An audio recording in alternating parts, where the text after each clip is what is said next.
Vamos a dar un ejemplo para intentar esclarecer un poco de cómo que funciona este método, esta ferramenta para poder identificar as especificações meta. Aqui a gente pode ver a ferramenta aplicada a um desenvolvimento simples, como o desenvolvimento de um café. Sim?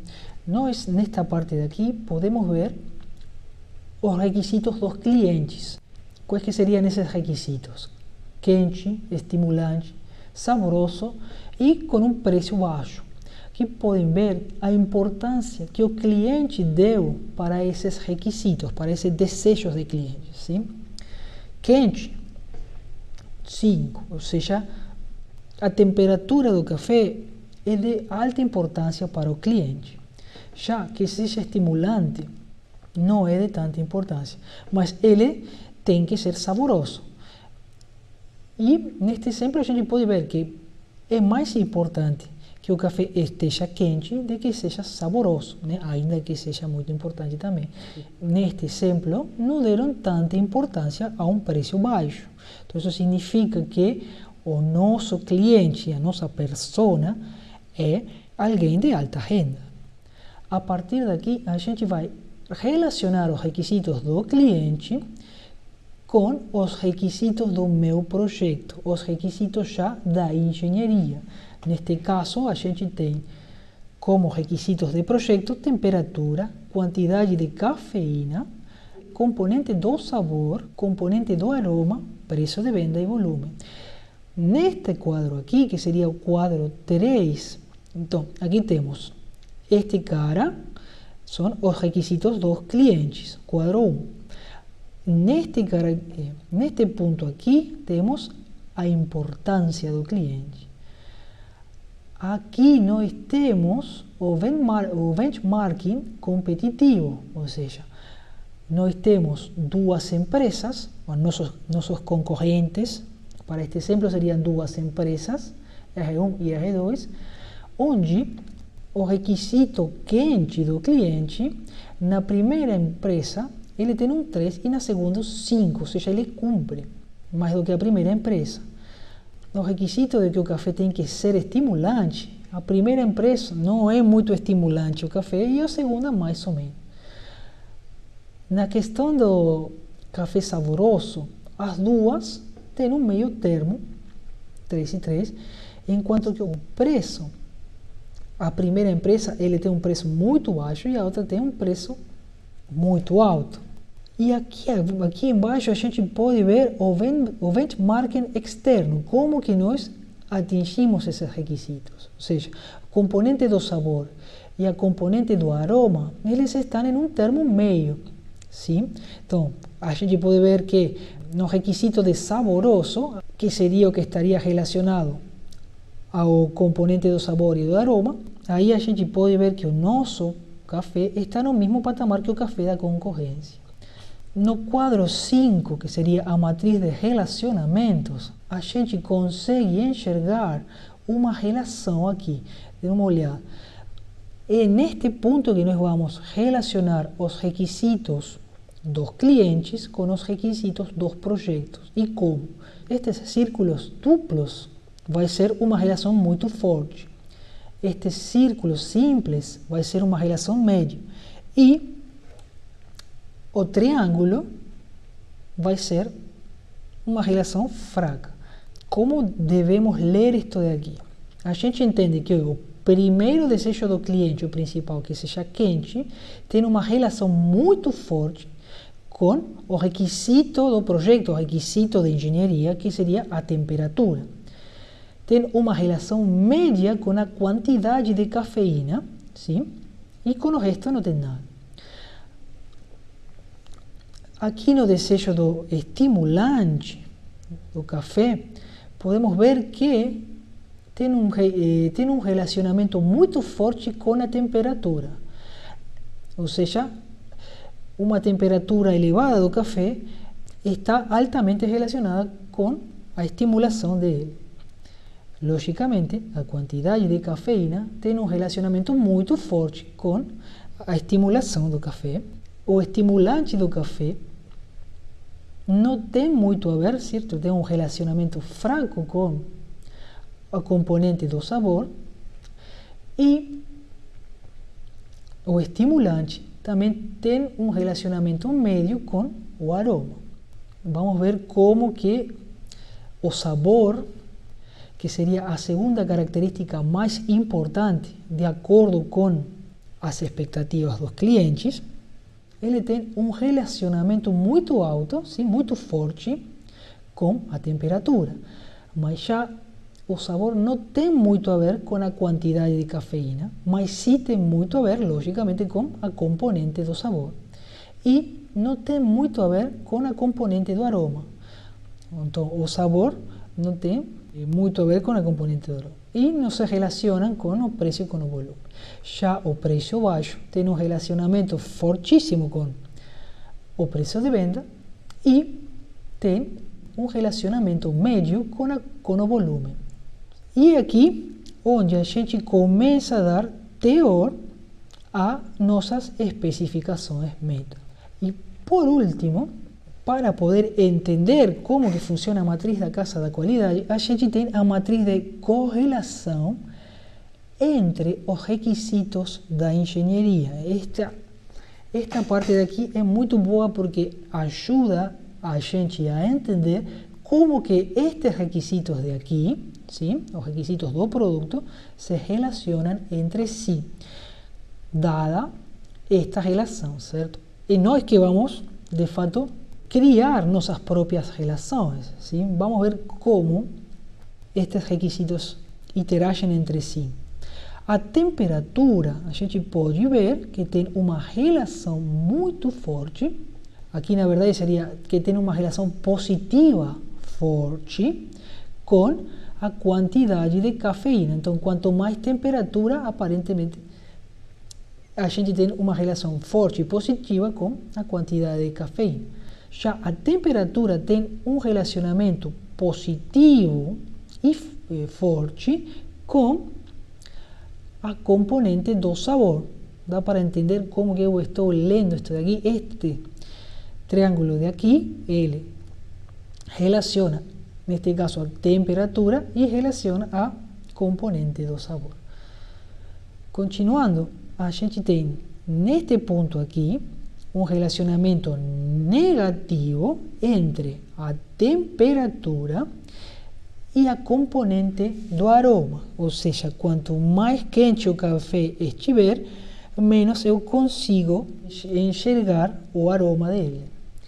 E aqui, neste ponto aqui, a gente está relacionando a quantidade de cafeína, sim, negativamente e fortemente com a componente de aroma. Olha só, então, quanto mais cafeína eu tiver, aparentemente afeta mais ao aroma do café.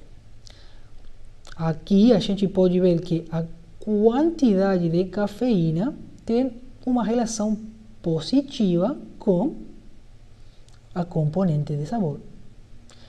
E neste ponto de aqui, a gente pode relacionar que a componente do aroma tem uma relação muito forte com o volume.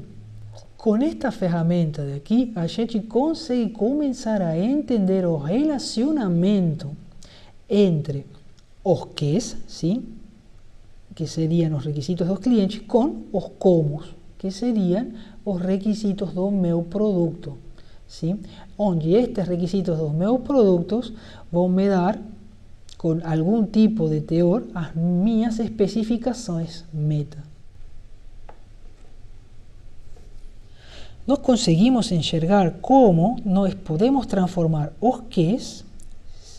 Nós conseguimos enxergar uma ferramenta que nos auxilia a transformar os quês com os comos, sim? O que eu tenho que, de fato, atacar e como que eu vou atacar aquele problema. A ferramenta da matriz da qualidade a gente pode utilizar e reutilizar várias vezes. No exemplo que a gente viu, a gente utilizou só a primeira matriz da qualidade, certo? Onde a gente conseguiu relacionar os requisitos do consumidor com os com as características principais do projeto ou com os requisitos da engenharia. Só que agora a gente tem que entender como que nós vamos atacar essas características de projeto, aqueles requisitos de engenharia. Então, a gente pode ver que colocamos os quês, as necessidades dos clientes, sim, do lado aqui, e obtemos os comos. Só que agora esses comos passam a ser os quês da próxima matriz de qualidade. E por aí vai. Então, a primeira matriz de qualidade a gente chama do sistema, que a gente tem os requisitos dos clientes com os requisitos dos produtos. Agora, nos subsistemas, a gente ataca os requisitos dos produtos com as componentes específicas. Esse já seria o subsistema. Depois a gente vai pegar os componentes específicos e a gente vai obter os como, que seriam os processos de produção daqueles componentes específicos. E por último, a gente ataca esses processos de produção e a gente vai obter os planos da qualidade daqueles processos de produção. Então, basicamente, o exemplo tratou simplesmente da primeira casa da matriz de qualidade e a partir daí a gente pode continuar implementando aquela matriz de qualidade para resolver os seguintes passos.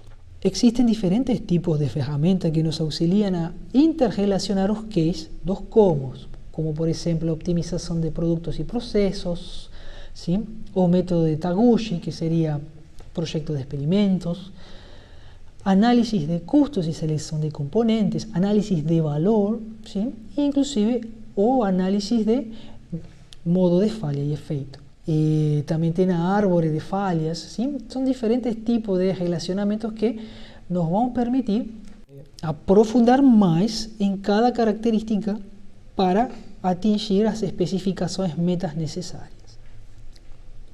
Uma vez que a gente já tem todos os quês e os comos definidos, a gente cria uma lista de especificações meta, onde a gente pode ter um tipo de estrutura, por exemplo, a classificação, o número, a especificação meta, sim? Data, qual que vai ser a unidade de medição daquela especificação meta, objetivo, sim? Como que a gente vai medir aquela especificação, sim? O sensor, que nós definimos como saídas indesejáveis, que vão se desviar do padrão daquela especificação meta e algum tipo de comentário. Então, o entregável do projeto informacional seria basicamente uma ou várias tabelas, dependendo da índole do projeto, com as especificações meta. A ferramenta principal que nós vamos utilizar para elaborar as especificações meta é a matriz da casa da qualidade.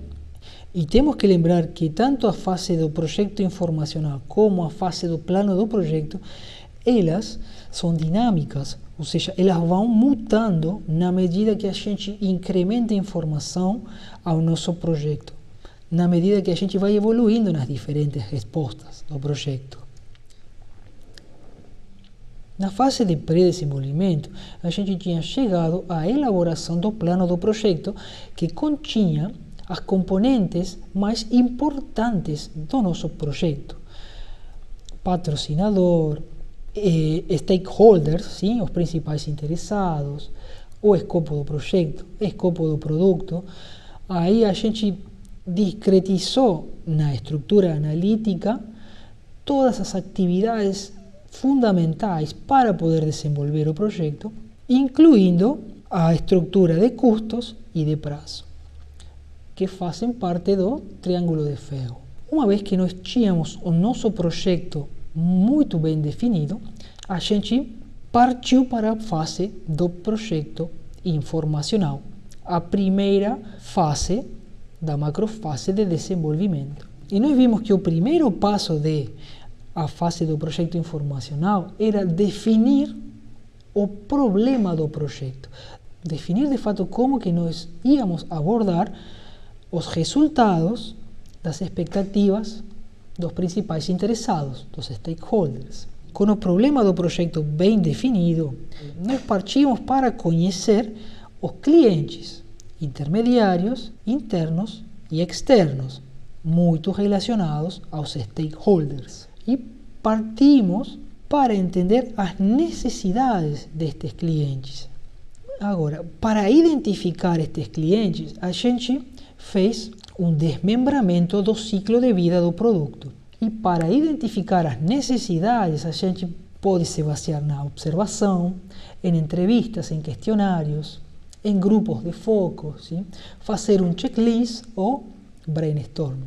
Esta parte de aqui são as ferramentas que nós podemos utilizar para identificar os clientes principais e as necessidades deles. Já para poder transformar as necessidades destes clientes em requisitos de engenharia ou em requisitos de projeto, ¿sí?